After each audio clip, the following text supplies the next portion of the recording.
हाँ मित्रों, मैं एक बार फिर से गुरुजी उपस्थित हूँ। चलते बिना समय गवाए शुरू करते हैं।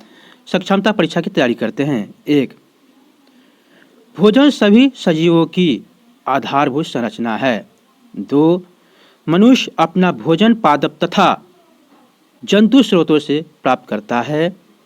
3, खेतों में फसल उगाने की पद्धति को कृषि कहा जाता है। 4, भारत में मौसम के आधार पर 3 प्रकार के फसल होते हैं: खरीफ फसल, रबी फसल तथा ग्रीष्म फसल।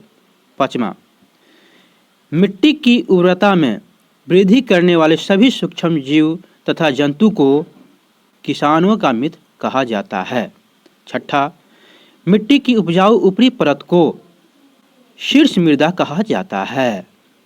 7वां, धान, टमाटर, प्याज, मिर्च, बैगन आदि को पुनः रोपण विधि से उगाया जाता है। 8वां, मिट्टी में खाद तथा उर्वरक के प्रयोग से पोषक तत्वों की प्राप्ति होती है तथा उर्वरक शक्ति में वृद्धि होती है।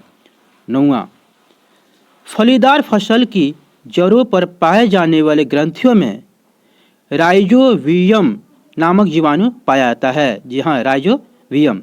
10वां नंबर, भिन्न भिन्न फसलों के लिए जल की अलग अलग मात्रा की आवश्यकता होती है। 11, सिंचाई करने से जल बचत का अच्छा उपाय छिड़काव यंत्र तथा ड्रिप तंत्र है।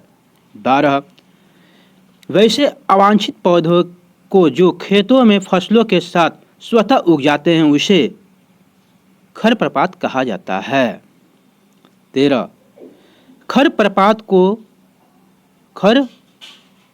को नष्ट करने वाले रसायन को खरपतवारनाशी कहा जाता है। 14, कीट पीड़क को नष्ट करने वाले रसायनों को पीड़कनाशी कहा जाता है।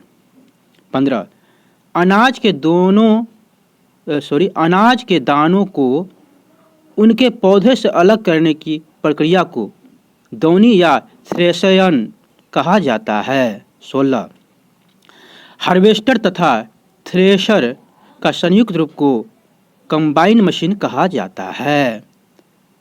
17, अनाज के भंडारण के लिए अनाज में नमी की मात्रा 14% से कम मनाया जाता है। 18, नीम की पत्तियों में प्राकृतिक रूप से पीड़कनाशी गुण पाया जाता है।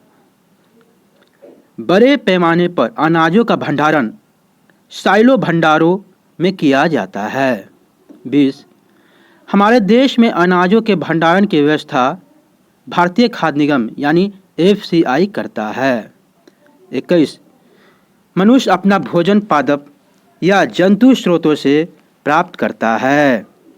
22, खरीफ फसल को वर्षा ऋतु में लगाया जाता है।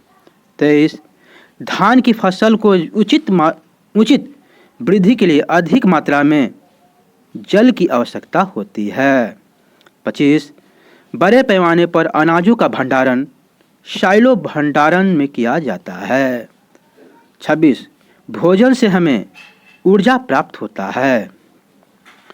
रबी फसल के शीत ऋतु में लगाया जाता है।